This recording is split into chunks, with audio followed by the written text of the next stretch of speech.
Punya budget 5-6 jutaan, pengen membeli iPhone 12. Tunggu dulu. Kalian memiliki opsi lain, yaitu Samsung Galaxy A55 5G, yang kalau kita lihat rentan harganya kurang lebih mirip-mirip dengan iPhone 12. Kita akan bahas dari segi performa, fitur-fitur, bahkan dari sektor kameranya. Pilih mana antara iPhone 12 dan Samsung Galaxy A55 5G? Yuk kita mulai videonya. Emang bisa ya harga 5-6 jutaan dapat iPhone 12? Sebenarnya bisa ya kalau kalian nyari di marketplace, tapi memang catatannya adalah kondisinya second. Dan kita perlu ngecek dulu apakah IMEI-nya terdaftar atau belum. Tapi kalau ingin membeli kondisinya yang sama-sama baru, ya jelas jarak kedua smartphone ini berbeda, kurang lebih ada di 3-4 jutaan. Jadi secara harga, kemudian secara storage yang tersedia jelas lebih worth it di Samsung Galaxy A55 5G. Kemudian untuk unboxing experience-nya ya keduanya sama-sama pelit ya, karena keduanya memiliki paket pembelian yang sama, boxnya tipis, minimalis. Jadi perlu ada upaya secara pribadi kita untuk membeli casing, screen protector, bahkan charger secara terpisah. Kemudian untuk desain dan feel, keduanya memiliki pendekatan yang berbeda, di mana Samsung Galaxy A55 5G itu terasa bongsor ada di 6,6 inci, sedangkan iPhone 12 ada di 6,1 inci. Bagi kalian yang suka smartphone compact, digunakan dengan satu tangan lebih nyaman ya iPhone 12. Tapi dengan diagonal 6,6 inci, itu untuk konsumsi multimedia, bahkan untuk bermain game, itu juga lebih nyaman. Ini tergantung preferensi kalian. Namun yang saya cukup apresiasi di Samsung Galaxy A55 5G, nggak hanya bagian depan dan belakangnya itu kaca, tapi sekarang frame-nya juga menggunakan frame metal ya, seperti iPhone 12. Itu pun sentuhannya agak sedikit berbeda, seperti brass dan kesannya titanium gitu. Jadi jangan khawatir soal build materialnya, keduanya sama-sama solid dan premium. Tapi ingat, A55 kalau nggak pakai case ya terasa lebih tajam ketimbang iPhone 12. Dan untuk fitur-fiturnya kita bahas kesamaannya dulu ya. Keduanya sama-sama mendukung 5G, kemudian NFC, bahkan stereo speaker juga keduanya sudah support. Secara volume memang lebih bagus di Samsung Galaxy A55, lebih lantang, tapi secara kualitas suaranya sedikit lebih bulat di iPhone 12. Dan keduanya sama-sama untungnya mendukung eSIM. Kemudian keduanya juga sama-sama mendukung IP rating ya, meskipun IP rating di iPhone 12 itu IP68 ketimbang Samsung Galaxy A55 itu IP67. Dan keunggulan di iPhone 12 itu full fitur seperti wireless charging yang sudah mendukung MagSafe, itu juga sudah ada di iPhone 12. Tapi menurut saya pribadi secara praktikal, memang Samsung itu untuk kebutuhan sehari-hari itu ada fitur-fitur yang cukup esensial seperti micro SD, kemudian USB Type-C. Itu lebih praktikal sih di Samsung Galaxy A55.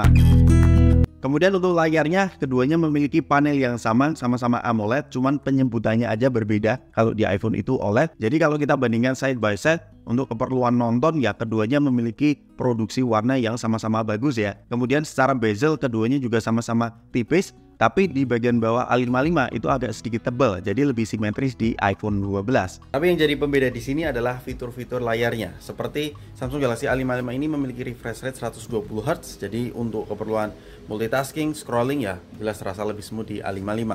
Kemudian yang kedua, dia juga memiliki in-display fingerprint. Jadi secara biometrik dia lebih lengkap ya ketimbang si iPhone 12 yang cuman Face ID. Kemudian yang ketiga, always on display juga ada ya di Samsung Galaxy A55 5G ini.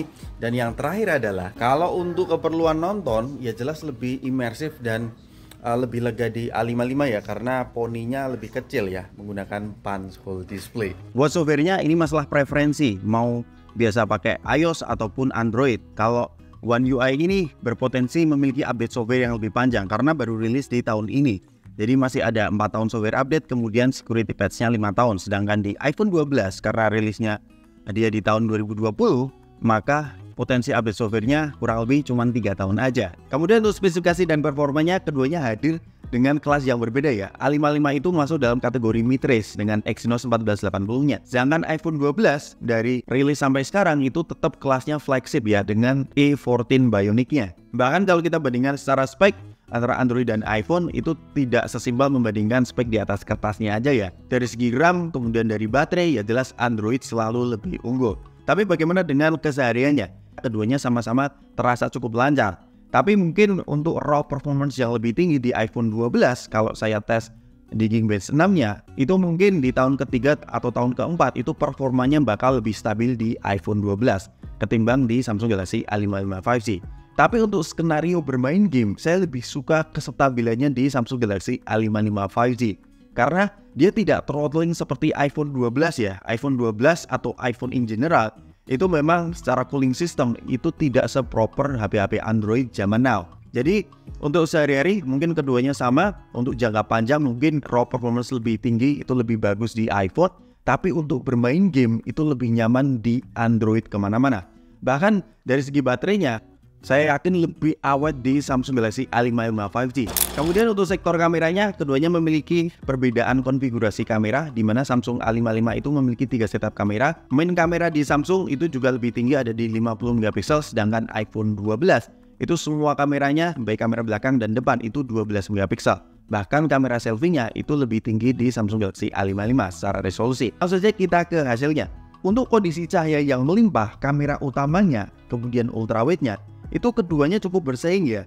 Bahkan bokeh natural yang dihasilkan di kamera utama keduanya itu juga cukup dalam. Cuman ada beberapa perbedaan karakter warna, di mana di iPhone itu cenderung natural, sedangkan di Samsung warnanya itu lebih di boost ya.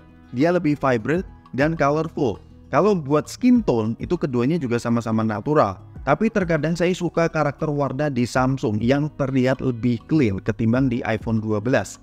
Tapi di sisi lain, ketika kita masuk ke mode portrait, di iPhone itu dynamic range-nya itu lebih konsisten. Kadang bekerjanya itu lebih bagus ketimbang si Samsung, kadang hit and miss untuk dynamic range di mode portraitnya. Di Samsung kadang-kadang blown out ya. Kemudian secara cutting edge di mode portraitnya itu sedikit lebih rapi di iPhone juga.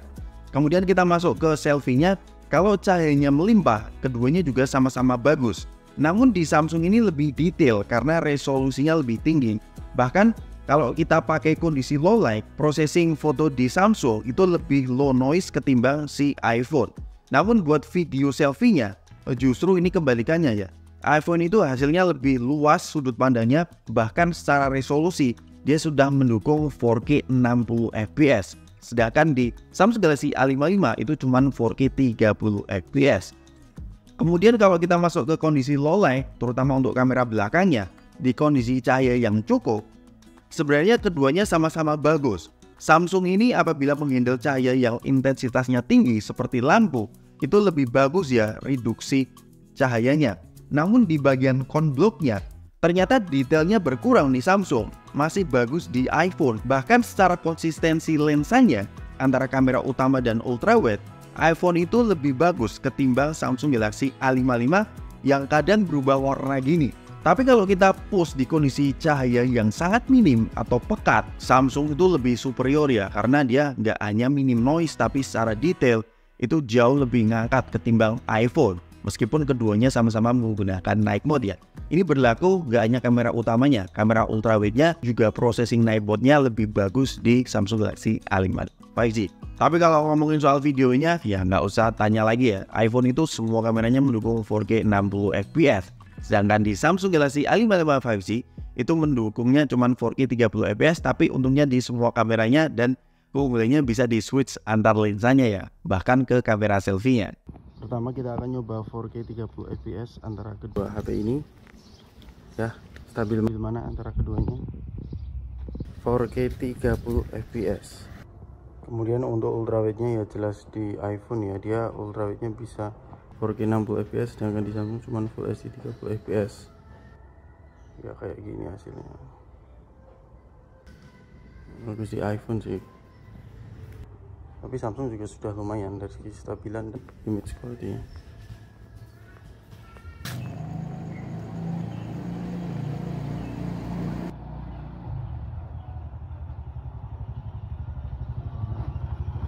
Kesimpulannya, kalau kalian punya budget 5-6 jutaan, no brainer.